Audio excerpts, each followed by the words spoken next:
السلام عليكم ورحمة الله وبركاته. الحمد لله ثم الصلاة والسلام على رسول الله وبعد. Tukiendelea leo tukiingia katika salatul jamaa wal janaza. Salatul jamaa, swala ya jamaa na swala ya janaza. Na tuweza ukajiuliza kwa nini mwenye kitabu ameeka mlango huu au milango miwili tofauti katika mlango mmoja. Yani salatul jamaa ni mlango mwingine, salatul janaza ni mlango mwingine. Tutaona anasema salatul jamaati wa salatul janazati fardhu kifaya. Hii ndio sababu salatul jamaa na vile vile salatul janaza ni fardhu kifaya. Kwa hivyo ni kama yueleza katika swala ambako ni fardhu kifaya ni salatul jamaa na salatul janaza. Anasema takallama almuallif rahimahullah huna an ba'dhi fardhil kifayati fi babi swala. Naona hii ndio sababu ni kwamba mtunzi wa kitabu ameeleza hapa kuhusiana na swala ambazo kwamba ni fardhul kifaya au kuhusiana na mlango wa fardhul kifaya katika swala, nao ni salatul jamaa na salatul janaza. Ni nini baina ya fardhu aini na fardhul kifaya? Anasema wal farqu baina fardhul aini wa fardhul kifaya, na tofauti ya fardhu aini ni ipi na fardhu kifaya ni ipi? Anasema wa fardhul kifaya anna al-khitaba fi fardhul aini ni kwamba khitab au mapendeleo ya fardhu kifaya yataalaku bikulli ahadin biainihi. Maana fardhu aini ni kila jambo ambalo mtu ni lazima ulifanye wewe mwenyewe, haruhusiwi mtu kukufanyia. Kasalawati al-khams, kama vile mfano wa swala tano: dhuhuri, alasiri, maghribi, isha na fajri. Wa amma fardhu al-kifaya, ama ukisikia fardhu kifaya fahuwa alladhi, na ni ile ambayo kwamba yatanawalu ba'dhan ghaira muayyanin, ni ile ambayo kwamba hufanya baadhi na wala sio lazima kwa kila mtu kufanya. Hii ndio maana ya fardhu kifaya. Mithalu, mfano wake salatul janaza, ni mfano kama salatul janaza. Wasumia fardhu kifaya bidhalika, na hiyo fardhu kifaya imeitwa fardhu kifaya lianna fi'la al-ba'dhi kafin fi tahsil al-maqsudi. Maana ya kuitwa fardhu kifaya ni kwamba wengine wakifanya itakuwa yale makusudio ya lile jambo lishapatikana, na wengine wasiofanya watakuwa wametoka katika kupata madhambi.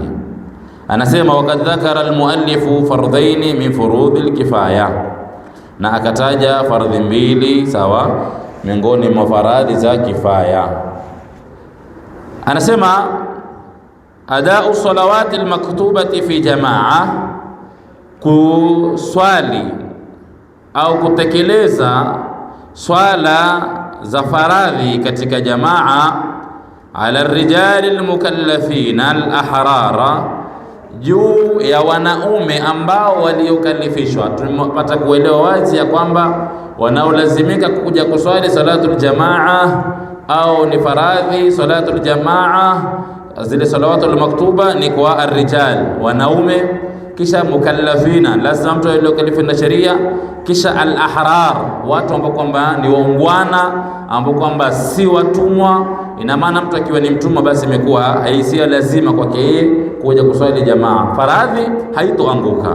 Kisha al-muqimina, faradhul jamaa vile vile pia ni lazima kwa watu ambao kwamba ni wakaazi wa mji. Na maana msafiri mpita njia kwake yeye sio lazima jamaa, swala ndiyo lazima sawa, ambao kwamba hawana udhuru wote wa kisheria, si wagonjwa sawa, wala hakuna mvua kali wala hakuna hofu ya aina yote.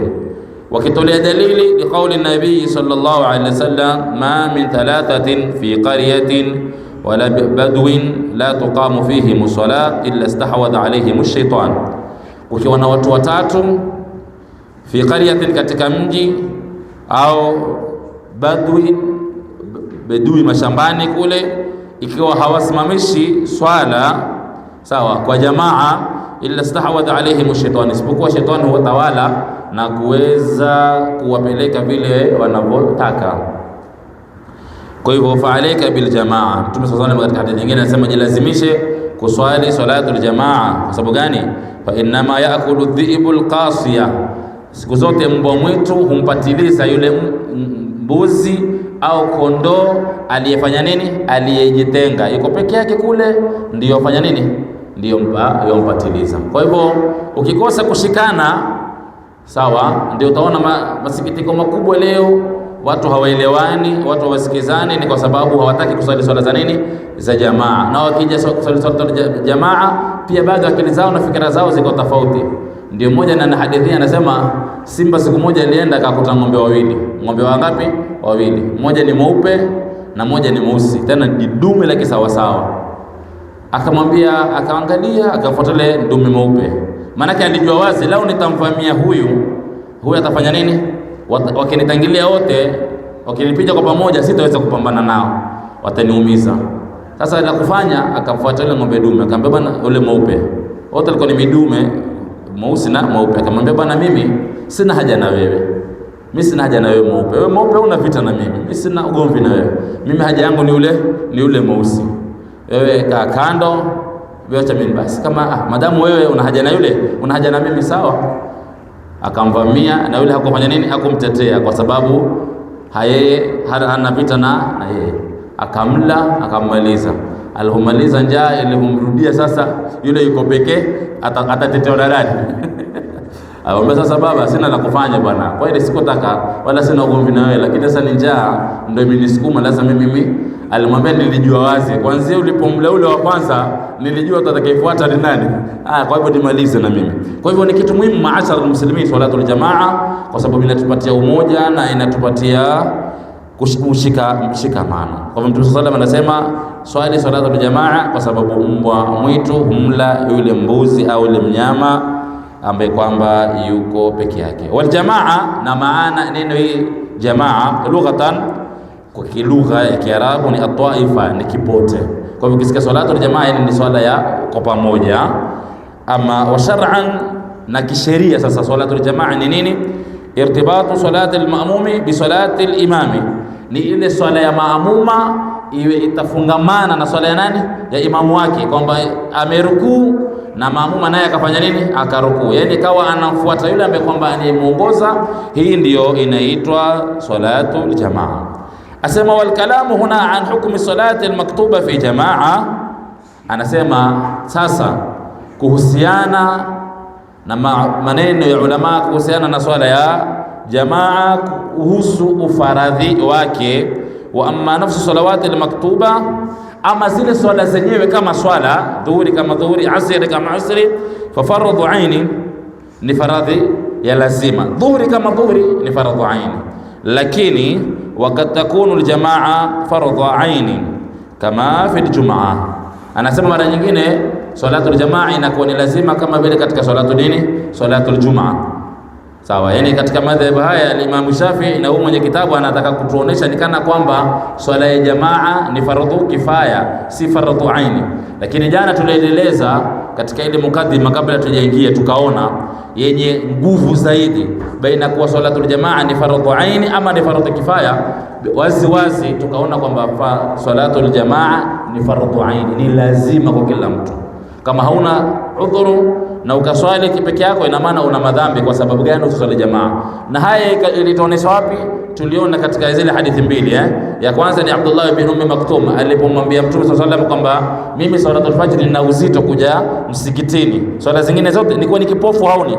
Mtume akampa ruhusa, kisha baadaye akamuita akamuuliza, je, wasikia adhan? Akamwambia yeye, akamwambia si ni lazima uswali msikitini. Haya, na ile nyingine ile hadithi Mtume sallallahu alayhi wasallam asema lakad hamamtu, nilitamani, ilinijia fikra siku moja niamrishe swala ikimiwe, niamrishe moja katika maswahaba swalishe, kisha niende katika kila nyumba ambapo kwamba hashuhudii swala ya nini, swala ya jamaa. Kila nyumba ambapo kwamba kuna mwanamume na ndani yake haje kuswali swala jamaa, basi nichome ile nyumba. Isipokuwa tu kitu kilichonirudisha nyuma ni kwa sababu kuna wanawake hawana lazima uswali jamaa. Kuna watoto wadogo, kuna wagonjwa, kuna watu wazima, kuna wenye dharura.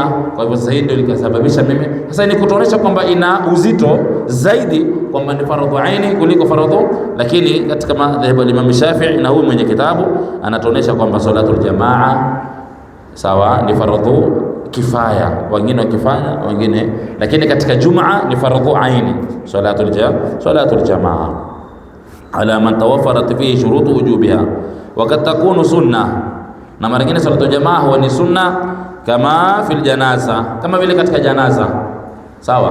Kuswali kijamaa ni sunna, sio lazima, kwa sababu alipokufa Mtume sallallahu alaihi wa alihi wasallam wa Mtume hakuna aliyesimama akawa ni imamu katika salatul janaza kisha wengine wako nyuma wanafanya nini, wanafuata Allahu akbar Allahu akbar Allahu akbar akbar. Swala yenyewe ni fardhu kifaya. Swala, sikiza vile nasema hapa tuelewane lugha, swala ya janaza ni fardhu kifaya, lakini ile jamaa yake ni sunna. Sisi tumeelewana? Swala ya janaza ni fardhu kifaya, lakini jamaa kama jamaa ni nini? Ni sunna. Kwa hivyo ina maana, ndio maana tunaambiwa kwamba ile janaza ikiwa ndani ya nyumba, mwanzo waswalie wanawake, waswalie watoto wadogo, kisha ile msikitini iswalie watu wazima, ni sunna. Kwa hivyo na si lazima kwamba kwa na mtu fulani pale ametangulia. Kubwa zaidi ni kwamba janaza ya Mtume sallallahu alaihi wa alihi wasallam iliswaliwa na kila mmoja, hakuna aliyesimama kama imamu kuiswalia swala janaza ya Bwana Mtume Muhammad sallallahu alaihi wa alihi. Sasa hiyo inatuonesha wazi kwamba huku kuswali kwa jamaa kwa janaza ni sunna, sio lazima. Lazima ni ile swala kama swala, lakini jamaa kama jamaa ni sunna. Kwa hivyo anatuambia mara nyingine swala ya jamaa inakuwa ni sunna kama vile salatul janaza sawa. Wakati takunu sunna kama fi janaza wal idaini, kama vile salatul idi sawa. Pia au tarawih pia ni sunna, na witri ya Ramadhani pia ni sunna. Swala kama swala tuiache mbali, lakini tunasema kuhusu nini? Jamaa. Kwa hiyo ina maana katika msikiti wetu tukaamua kwamba bana sisi tutaswali salatu tarawih, lakini hatuswali kwa jamaa, kila mmoja aswali kivyake, itakuwa tumepata sawa. Tukaamua tuswali kwa pamoja, itakuwa tumepata sunna ya Bwana Mtume Muhammad sallallahu alaihi wa alihi wasallam. Kama vile pia witri sawa, kuswali witri kama vile katika Ramadhani, au tukisema witri tumaanishi Ramadhani, tunamaanisha witri siku zote. Ukitaka kuswali jamaa ni sunna na kila mmoja kuswali kivyake. Wal kusufi, kuswali swala ya kupata kwa mwezi ama kwa jua sawa. Kuswali kwa jamaa kama jamaa ni nini? Ni sunna. Kila mmoja ataswali kivyake fabia, na ni sunna zaidi ikiswaliwa katika ule msikiti ambao kwamba kuna swaliwa ndani yake swalatul jumaa, ndio bora. Wal istisqa, kwa hivyo na maana ndio kila mmoja akaswali kivyake, swalatul istisqa, swala ya kutaka kunyesheshwa mvua. Wakati takunu mubaha, na mara nyingine huwa ni mubaha. Na ukiambiwa mubaha ni jambo lolote ambapo kwamba ama wanapotuambia mastawa fihi amrani sawa, al-fi'l au at-tark. Ukiambiwa hili jambo ni mubaha, ni jambo ambalo kwamba kufanya kwake na kuacha kwake ni sawa sawa. Sijui umeelewa? Kufanya kwake na kuacha kwake ni sawa. Kivipi? Tuseme utaambiwa bwana kula vizuri, mathalan nimeweka nyama hapa sawa, nimeweka sijui nini hapa, nimeweka sijui zisi gani, sijui nimeweka nini hapa. Hili jambo utaambiwa ni mubaha. Ina maana kwamba hivi vyakula umekula na mwingine amekula sima, kwa wewe thawabu zako zitakuwa ni nyingi kwa kuwa umekula mazagazaga, huyu hatapata kitu kwa kuwa amekula sima. Mastawa fiha amrani, ukila vizuri sawa. Kinachotakikana kula halali chakula ambacho kwamba hakina madhara katika nini, katika mwili, hicho ndio kinachotakikana. Lakini kula chakula cha ghali, pikiwa sijui na nini, sijui kimetoka katika hoteli gani, hii haini sababu kwamba wewe utapata thawabu, ama kwamba wewe kila siku wala sima utapata madhambi. Yani ni sawa sawa tu, mimi na wewe ulikula vizuri na mimi nakula sikula vizuri, hata wewe hauna thawabu na mimi sina thawabu wala sina madhambi na wewe pia hauna madhambi. Tumeelewana, si ndio? Hii ndio maana ya mubaha. Sasa nasema mara nyingine huwa ni mubaha kuswali salatul jamaa kama fi sunanir rawatib, kama vile sunna hizi za rawatib. Sunanur rawatib ni kila sunna ambayo kwamba iliyoshikana na swala. Ukisikia sunna ambayo kwamba ni rawatib ni kila sunna ambayo kwamba iliyoshikana na nini, na swala. Kwa mfano kablia baadia. Sawa, si ndio? Kwa hivyo tukaja tukaswali jamaa, hii ni mubaha, yani hakuiongezi thawabu wala ipunguzi thawabu, si sunna. Yani ina maana watu kuswali nini? Kuswali jamaa. Kama vile salatu tasbihi, wakati takunu makruhatan, na mara nyingine pia huwa salatul jamaa ni makruhu, si vizuri. Sawa, makruhu ni nini? Makruhu ni jambo lolote ambalo kwamba ukiliacha kulifanya utapata thawabu na ukilifanya hupati madhambi. Hii ndio makruhu. Wakati gani salatul jamaa huwa ni makruhu? Kama fil adai khalfal qadha, kama vile ambapo kwamba mathalan mimi na wewe, sawa, wewe ni mgeni, sawa, umetoka Mombasa sasa hivi umeingia wakati wa salatu dhuhuri, jamaa ishamalizika, na mimi ni mwenyeji, labda nilichelewa kuja kuswali salatu dhuhuri kwa sababu nilikuwa nakusubiri wewe pale stage, sawa. Sasa wewe ukija mathalan wewe umekuja kuswali asri, safrullah, tuseme umeingia wakati wa alasiri, sawa, ambapo kwamba dhuhuri ilikupata barabarani huko swali. Sasa wewe ukaingia ukasema basi mimi acha mimi ni swali nini, ni swali alasiri, dhuhuri kuilipa. Mimi ambaye kwamba ni mtu mwenyeji wa hapa, huu ni wakati wa kuswali nini, salatul asri. Kwa hivyo mimi nikakufuata wewe nyuma yangu, ambapo kwamba wewe unaswali swala ya kufanya nini, ya kulipa, na mimi naswali swala ndani ya nini, ya wakati. Mimi ambaye kwamba nikufuata wewe nafanya jambo ambalo kwamba ni makruh, si vizuri, si kwamba ni haramu, swala itaswihi, lakini hili ulilofanya, ama hii ni jamaa ambayo kwamba iliyopatikana ni jamaa ambayo kwamba iliyopatikana katika misingi ya makruh.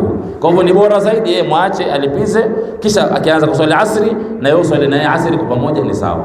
Lakini ikiwa analipiza dhuhuri na yeye ukaswali asri, ambapo kwamba itakuwa hili ni jambo au ni jamaa ambapo kwamba ni makruh. Kwa hivyo tukome hapa sababu naona wakati umeenda sana. Mwenyezi Mungu tujalie min alladhina yastami'una alqawla fayattabi'una ahsana. Assalamu alaykum wa rahmatullahi wa barakatuh.